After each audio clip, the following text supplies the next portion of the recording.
اللهم صل على محمد وعلى آل محمد كما صليت على إبراهيم وعلى آل إبراهيم إنك حميد مجيد. محترم بھائیو بزرگوں، اللہ کا کرم ہے، اللہ کا احسان ہے، اللہ نے ہمیں ایمان کی دولت عطا فرمائی، اور یہ اتنی بڑی دولت ہے کہ جس دنیا میں جتنے میں گناہ گار، نافرمان اور اللہ کے باقی جتنے بھی دنیا میں ہیں اور وہ چل رہے ہیں، پھر رہے ہیں، کھا رہے ہیں، پی رہے ہیں اور مزے اڑا رہے ہیں، وہ کس کی برکت سے ہے؟ ایمان والے کی برکت سے۔ جب تک ایمان والا دنیا میں رہے گا یہ فائدہ اٹھاتے رہیں گے، اور جب دنیا میں ایمان والا نہیں رہے گا تو نہ زمین رہے گی، نہ آسمان رہے گا، نہ چاند رہے گا، نہ سورج رہے گا، اور زمین میں سے کوئی چیز ظاہر نہیں ہوگی۔ مگر آج مسلمان جو ہے ان کو دیکھ کر للچائی نگاہ سے دیکھتا ہے کہ بھائی ان کے پاس تو سب کچھ ہے، ہمارے پاس کچھ نہیں۔ یہ بتایا کہ قیامت کے دن ایک گناہ گار بندہ جس کے 99 دفتر ہوں گے گناہ کے، اور ایک پرزہ ہوگا ایمان کا، جس کو کہتے ہیں لا الہ الا اللہ محمد الرسول اللہ۔ اللہ تعالیٰ کی جاؤ اس کو طلبا، اب وہ دیکھیں گے بھائی 99 دفتر اور ایک پرزہ کیسے؟ کیونکہ یہ چیز ہمارے بھی سمجھ میں نہیں آ رہی۔ بھائی کلمہ جو ہے یہ ساری پریشانیوں کو دور کرتا ہے، آخرت کی بھی اور دنیا کی بھی، مگر اس پر عمل کرنا، یعنی جو اللہ تعالیٰ نے ہمیں فرمایا نا کہ بھائی جو کرنے کا حکم دیا وہ کر لیں، اور جو نہ کرنے کا حکم ہے اس کو چھوڑ دیں، تو اللہ کا پھر یہ کلمہ بھی ہمیں فائدہ دے گا۔ تو جتنے بھی چل رہے ہیں یہ بتائے کہ اگر مسلمانوں کا پھسلنے کا ڈر نہیں ہوتا تو کافروں کی چھتوں کو اور ان کی یہ سیڑھیوں کے سونے کی بنا دیں گے۔ یہ بتایا کہ بھائی اللہ نے اس ایمان کی وجہ سے دنیا کو سجا رکھا ہے، جیسے شادی بیاہ ہوتی اسٹیج سجایا جاتا ہے، اب اس سے پہلے اگر بیٹا بھی اس کو توڑتا ہے تو اس کی بھی پٹائی ہو جاتی ہے، اور جب نکاح ہو جاتا ہے، سلام ہو جاتا ہے، سب سے سلام کر لیتا ہے، وہی بچے توڑ پھوڑ کے ختم کر دیں، کیونکہ مقصد پورا ہو گیا۔ تو دنیا میں جو ہمارا آنے کا مقصد ہے دنیا کمانا نہیں ہے، چیزیں کمانا نہیں ہے۔ اب آدمی کہتا ہے پھر کیا کریں گے؟ بھائی آدمی جو جس کا کام کرتا ہے اسی سے لیتا ہے، اور جس کا کام نہیں کرتا تو اس سے نہیں لیتا ہے۔ تو جب آدمی اللہ کا کام کرے گا، اللہ کی عبادت کرے گا، نماز پڑھے گا، قرآن پڑھے گا، حدیث پڑھے گا، اور اللہ کے حکم کو پورا کرے گا، جس سے یہ بتایا کہ اللہ تعالیٰ اس کا انتظام کرے گا۔ اور آج جو ہے دنیا میں دو ہے، ایک تو انسان اور ایک جانور، جنات، یہ پریشانی میں ہے، لیکن کوئی مخلوق پریشانی میں نہیں ہے۔ سمندر میں 600 مخلوق ہے، بتاؤ کون کھلاتا ہوں؟ زمین پر 400 مخلوق ہے، ان کو کون کھلاتا ہے؟ اگر اللہ کا بھروسہ انسان کو ہو جائے تو پھر اللہ تعالیٰ اس کو اپنی طرف سے دے۔ ابھی بات تو دوسری چل گئی، ایک صاحب حج پہ جا رہے تھے تو راستے میں پیاس لگی، پیاس لگنے کے بعد میں پانی تلاش کیا، پانی تلاش کرنے کے بعد میں کنواں مل گیا، تو جانے سے پہلے ایک ہرن پہلے تو آسمان کی طرف دیکھا اور پھر کنویں کی طرف دیکھا، تو وہ پانی اوپر آ گیا، اس نے منہ لگا کر پانی پیا۔ یہ صاحب گئے جو آج کرنے جا رہے تھے، یہ بھی گئے تو پانی نیچے ہو گیا، اور ان کے پاس ڈول رسی تھی، ڈول رسی ڈالتے رہے، پانی نیچے، ڈول رسی ڈالتے، پانی آیا نہیں۔ پھر انہوں نے ڈول رسی کھینچ لی، کھینچنے کے بعد میں دور جا کر یہ کہا کہ اللہ میں تو اشرف المخلوقات ہوں، اور یہ جانور ہے، تو نے اس کو پانی پلا دیا، مجھے نہیں پلایا۔ تو آواز آئی کہ تیرا بھروسہ ڈول رسی پہ تھا اور اس کا بھروسہ میری ساتھ پر تھا۔ تو اگر آدمی کو اللہ کا بھروسہ ہو جائے، اب جیسے حدیث میں آتا ہے قرآن کے بارے میں، خیرکم من تعلم القرآن وعلمہ، تم میں سب سے بہتر کون ہے؟ جو قرآن سیکھے اور سکھائے. مگر اتنی قیمت کیا ہے بھائی؟ کتنے پیسے ملتے ہیں امام کو، قرآن پڑھانے والے کو، اور اسکول میں جو پڑھاتا اس کو، اور اسکول میں پڑھتا وہ کتنا خرچ کرتے ہیں، اور اس میں کوئی گارنٹی نہیں ہے. بلکہ یہ کہ اللہ کا کلام، ایک آدمی گناہ گار انتقال ہو گیا، انتقال کے بعد میں ان کی بیوی نے بچوں کو مکتب میں ڈالا، اس نے اللہ کا نام لیا، بسم اللہ الرحمن الرحیم. یہ بتایا کہ میرا بندہ کا بچہ میرا نام لے اور میں اس کو عذاب دوں، اللہ نے عذاب موقوف کر دیا. اب بتاؤ جی بسم اللہ پر ہی برکت ہے تو قرآن پڑھے گا. اب جو بچہ قرآن پڑھ لے ناظرہ تو اس کے ماں باپ کو تاج پہنایا جائے گا اور ایسے جوڑے پہنائے جائیں گے جو خرابی نہیں ہوں گی. آپ کے چاہے کتنے بھی بڑھیا سے بڑھیا جوڑے لے لو خراب ہو جاتے ہیں، کیونکہ جو جنت کے جوڑے ہیں وہ خراب تھوڑی ہوتے ہیں. تو بتایا کہ اور اگر جس نے حفظ کرا دیا اپنے بچوں کو، یہ بتایا کہ 10 آدمیوں کو جو جہنم میں جانے کا ان کا طے ہو چکا ہوگا، اس کی برکت سے اللہ تعالیٰ ان کو جنت میں پہنچاتا. اس لیے بتایا کہ بھئی اصل تو یہ ہے کہ ہمارے ہر گھر میں حافظ ہو. یہ کاندلہ ہے، کاندلہ مولانا الیاس صاحب کے زمانے میں چھوٹی سی مسجد ہے، تو اس میں 1.5 صف ہوتی تھی. تو مؤذن کے علاوہ سارے حافظ ہوتے تھے، مقتدی سارے کے سارے. تو جتنا حدیث میں آتا ہے کہ اگر گھر میں اللہ کا کلام پڑھا جائے، اللہ کا ذکر کیا جائے، نماز کا اہتمام کیا جائے، یہ بتایا کہ وہ گھر ایسے چمکتے ہیں آسمان والوں کو جیسے ستارے. اس لیے بھائی قرآن کے گھر میں بھی ہو، خالی یہ نہیں بچے یہاں پڑھ لیں پھر گھر میں نہیں پڑھیں. گھر میں بھی ہماری ماں بہنیں، حدیث میں تو ویسے آتا ہے کہ جب 7 سال کا بچہ ہو جائے تو اس کو نماز سکھاؤ، اور جب 10 برس کا ہو جائے تو نہ پڑھے تو اس کو مارو، مار کر اس کو پڑھاؤ تاکہ یاد ہو جائے. عادت جب ہوتی ہے آدمی کی، پہلے عادت ہوتی ہے پھر عبادت ہوتی ہے. تو بچوں کو اب آج کیا ہے، باہر بیٹھے رہتے ہیں بوڑھے آدمی 40 برس کے، 50 برس کے، 60 برس کے، اور مسجد میں یہاں کے اذان ہوتی ہے. بتاؤ جی اذان کس کے لیے؟ غیر مسلم کے لیے ہوتی ہے.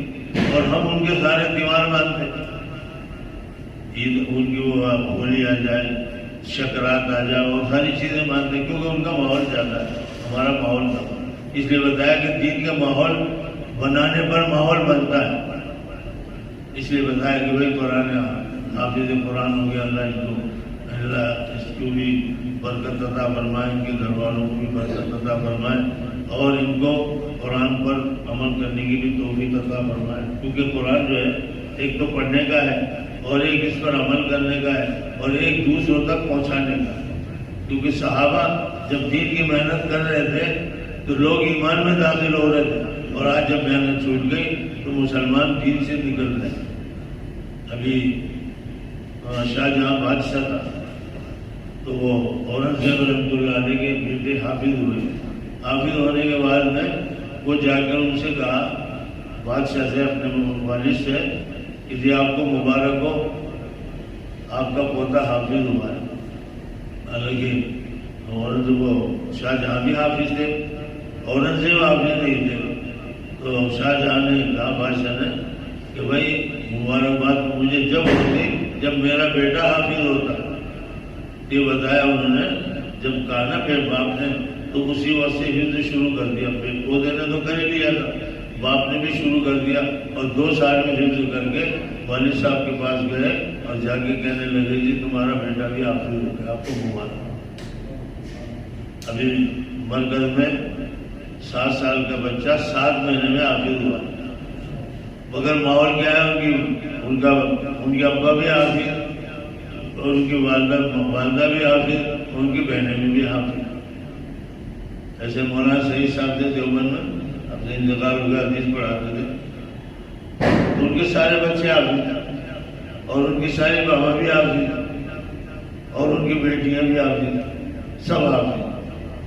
اب یہ ہے کہ بھائی آدمی یہ سمجھتا ہے کہ وہ حافظ بنا دیں گے، مولوی بنا دیں گے تو یہ مانگتے پھریں گے، یا ان کو کم ملے گا تو اپنا گزارا کیسے ہوگا.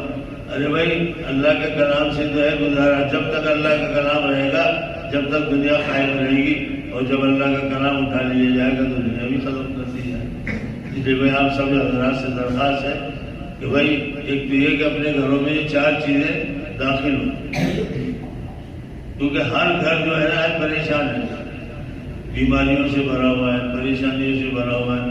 اگر لکھ پتی کے پاس جاؤ، کروڑ پتی سے پوچھو تو وہ بھی مطلب شکر نہیں کر رہا، نا شکری کر رہا ہے. بھائی کیا حال ہے؟ جی صاحب دھندا نہیں چل رہا، کاروبار نہیں چل رہا، مکان بھی بن رہے، سب کچھ ہو رہا ہے. اس لیے بتایا حدیث میں قرآن کی آیت ہے لئن شکرتم لازیدنکم ولئن کفرتم ان عذابی لشدید.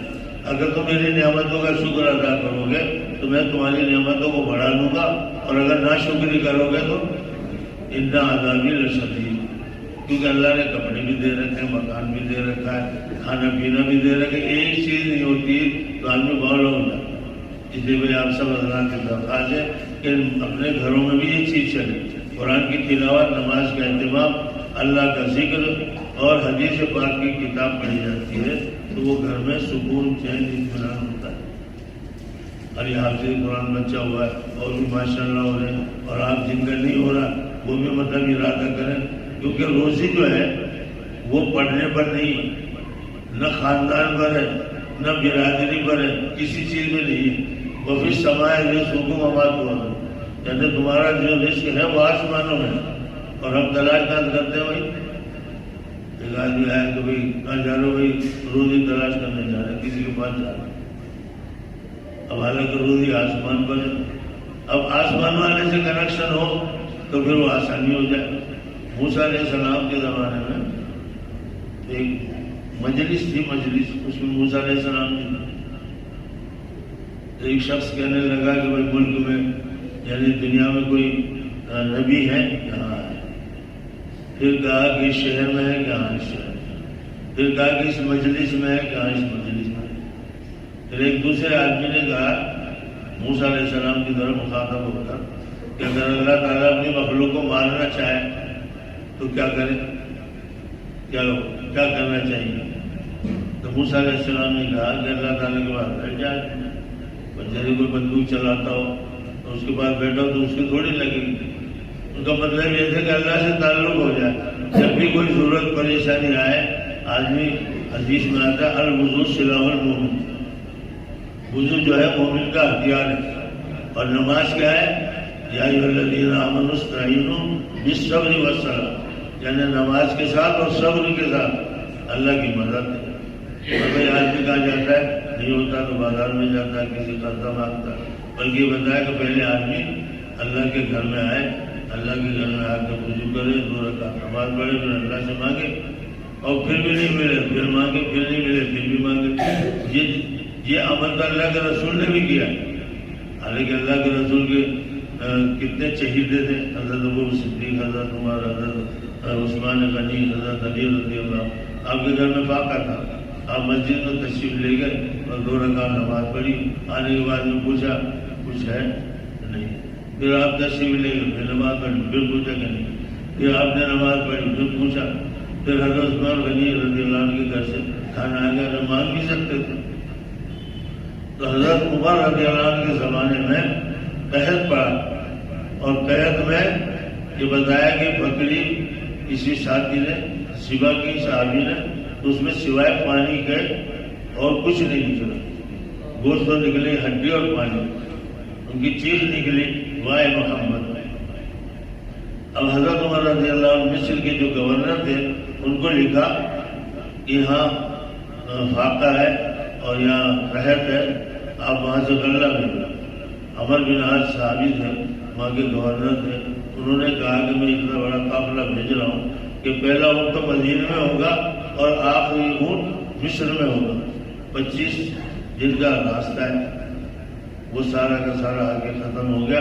ختم ہونے کے بعد میں پھر اللہ کے رسول صلی اللہ علیہ وسلم صحابی کے خواب میں آئے اور کہا میں تو عقل مند سمجھتا تھا عمر کو، عمر کا کیا ہو گیا، اللہ سے کیوں نہیں مانگتا. اب صاحب سب کو، بچوں کو، بوڑھوں کو، جوانوں کو، سب کو لے کر جنگل میں گئے، وضو کر کے نماز پڑھی. نماز پڑھ کے اللہ سے دعا مانگی. دعا مانگتے مانگتی بارش شروع. پھر حضرت عمر رضی اللہ عنہ یہ کہتے ہیں کہ جو اللہ سے مانگتا ہے وہ محروم نہیں. اللہ سے جو مانگتا ہے وہ محروم نہیں. اور آج تو یہ ہے کہ نماز آج میں پڑھ رہا ہے نا السلام علیکم، امام نے سلام پھیرا اٹھ کر چلے گا، مطلب یہ بھائی اب یہاں تک تھی بات، اب اس کے بعد میں کچھ بھی نہیں ہے، یعنی دعا بھی نہیں مانگتا نہیں تو پہلے مسلمان کی یہ بتایا ملا کی دور مسجد تک، پہلے مسلمان مسجد تک آتا تھا اور اس کے سارے کام ہو جاتے، اور آج سب جگہ جاتا ہے، کہیں بھی کام نہیں، چاہے وکیل کے جاؤ چاہے ڈاکٹر کے جاؤ، کسی ہوتا ہے جب دوا پیسے نہیں ہوا دیجیے کر لو، اسے نہیں دیے کر لو، نہیں تو بھائی آپریشن ہوگا۔ تو اللہ کی طرف رجوع ہونا ہے، اور اللہ کی طرف جب آدمی رجوع ہوگا تو اللہ تعالیٰ اس کا انتظام کر دیں گے، اور اللہ تعالیٰ اپنے بچوں کو جو ہے علم دین پڑھائیں، کیونکہ علم دین پڑھائیں گے تو یہ قیامت کے لیے ہمیں بخشا لیں گے۔ اور بھائی ویسے وہ منع بھی نہیں ہے، یہ نہیں کہتا بھائی انگلش مت پڑھاؤ یا کاروبار مت کرو، سب چیزیں کرنی ہیں، مگر پہلے اللہ کا کام کرنا ہے، بعد میں سارے کام، کیونکہ ہمیں جو بھیجا ہے نا یہاں پر، کنتم خیر امۃ اخرجت للناس تأمرون بالمعروف وتنہون عن المنکر، جو ہمیں نکالا گیا ہے نا اچھی باتوں کو حکم کرنے کے لیے، بری باتوں سے منع کرنے کے لیے، اور اللہ پر ایمان۔ اس لیے بتایا کہ صحابہ جو دین کا کام کیا ہے نا اس سے کیا ملا، حالانکہ وہ اس میں مل بھی رہا تھا، کیونکہ کہ اللہ تعالیٰ یہ دین کے برکت سے تو نہیں مل رہا، آخرت میں ملے گا نہیں۔ تو ان کے پاس مال و دولت نہیں تھا مگر ان کے پاس برکت تھی، ہمارے پاس مال و دولت ہے ساری چیزیں اور برکت نہیں ہے۔ صحابی ہیں حضرت ابو ہریرہ رضی اللہ عنہ، ان کے پاس تھیلی تھی اور وہ اپنے کمر کے باندھے رکھتے تھے، اس میں کھجوریں رہتی تھی۔ اللہ کے رسول صلی اللہ علیہ وسلم اور صحابہ ساتھ جا رہے تھے، آپ کو بھوک لگی تو آپ نے پوچھا بولے کچھ ہے آپ کے پاس؟ کہاں ہے؟ تو صاحب آپ نے نکال کے دے دیا، آپ نے ہاتھ سے نکال کے سب کو کھلائی، سب کا پیٹ بھر گیا۔ پھر ادب بولے کہا الٹنا مت اس میں اور دیکھنا مت، بس اس میں سے نکالتے رہے۔ ان میں کچھ زیادہ 10-20 کلو تو نہیں تھی، جب یہاں آنے کے تو تھوڑی ہوتی ہے۔ اس کے بعد وہ کھاتے رہے، حضور کے زمانے میں بھی کھاتے رہے کھلاتے رہے، ابو بکر صدیق کے زمانے میں کھاتے رہے کھلاتے رہے، حضرت عمر رضی اللہ عنہ کے زمانے میں بھی کھاتے رہے کھلاتے رہے، اور حضرت عثمان غنی رضی اللہ عنہ کا جو واقعہ ہے اس میں وہ تھیلی کھو گئی، تو بتاتے ہیں 1500 500 من کھجوریں میں نے اس میں سے کھائی۔ اب بتاؤ جی کہاں سے آئی؟ اب چاہتے تو ہم بھی یہی ہیں، مگر بھائی کام ایسے ہی کرنا پڑے۔ جب آدمی اللہ کے راستے میں نکلتا ہے نا تو پھر یہ برکت آدمی خود اپنی آنکھوں سے دیکھتا ہے۔ اس لیے کریں گے انشاءاللہ، برکت میں تشریف لایا کرو۔ بہت سارے آدمی جو ابھی تو غائب ہیں، بابو بھائی تھے، ملک بھائی پہ چلے گئے، اور بھی تھے جی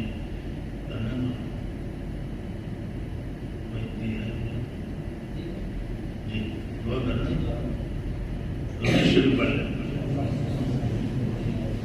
اللهم صل على محمد عبدك ورسولك وعلى المؤمنين وعلى المؤمنات وعلى المسلمين والمسلمات يا رب صل وسلم دائما ابدا على حبيبك خير الخلق